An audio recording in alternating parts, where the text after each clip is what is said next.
Hey, good morning, guys. It's good to see you again this morning. And today we continue on in this book of Philippians. And last time we looked at this character that Paul really celebrates, the example of Timothy. And today I believe he points us towards a second character and gives us a beautiful picture of what it looks like to live powerfully and beautifully in the midst of this time. We find that in Philippians chapter 2, beginning in verse 25. And he says, I have thought it necessary to send to you Epaphroditus, my brother and fellow worker and fellow soldier, and your messenger and minister to my need. For he has been longing for you and has been distressed because you heard that he was ill. Indeed, he was ill, near to death. But God had mercy on him, and not only him, but on me also, lest I should have sorrow upon sorrow. I am all the more eager to send him, therefore, that you may rejoice at seeing him again, and that I may be less anxious. So receive him in the Lord with all joy and honor, such men. For he nearly died for the work of Christ, risking his life to complete what was lacking in your service to me.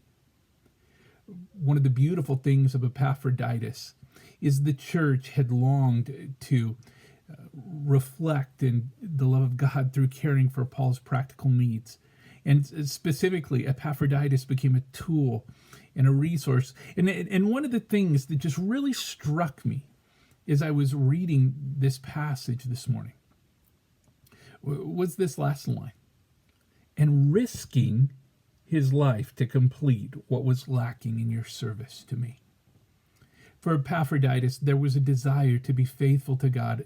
For Epaphroditus, there was a faithfulness that called him to risk his life to follow the call that God had put on his life.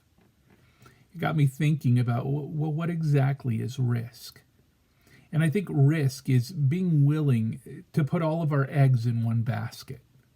Risk is all about being willing to be stretched, to go to the edge of what's comfortable, in the hope and the confidence that God is doing something even there. Risk means risking the possibility of failure, loss, and uncertainty. Why? Because it's just some random fluke or action that we step into some great unknown? No. In the kingdom, we risk because we know the goodness of the one who is in control, the goodness of the one who is sovereign. And for Epaphroditus, he was so willing to be faithful that he would risk his life to complete what was lacking. You know, one of the things that I found myself asking this morning is, when was the last time that following Jesus required risk? You know, we can get into a rut of doing the things that we know we ought to do, or serving out of comfort or within the borders of our comfort, security, and ease. But when was the last time that following Jesus required me to say, if Jesus doesn't show up in my love of this other person, I'm a mess. If Jesus doesn't show up, I'm going to fall apart at the seams.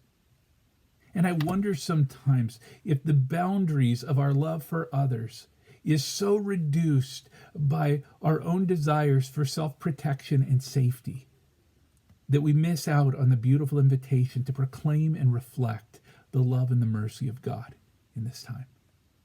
And perhaps a healthy exercise for all of us is simply to ask Jesus, what does risky love look like? For Epaphroditus, it was a willingness to risk his life. Maybe for us, it's a willingness to risk forgiveness when the other person might not even receive it. Maybe it's taking the risk of being stretched in our time, talents, and treasure because we want to be a reflection of the grace and the mercy of Christ in the world. Maybe taking a risk is saying simply, Lord, move me out of my comfort. Move me out of the places of self-dependence that I might be wholly dependent on you. Can you imagine what would happen?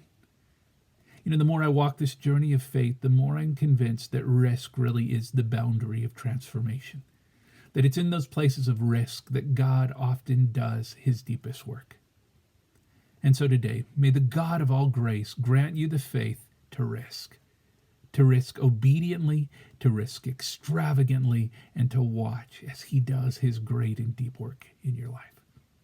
Well, friends, have a great day, and I look forward to seeing you tomorrow.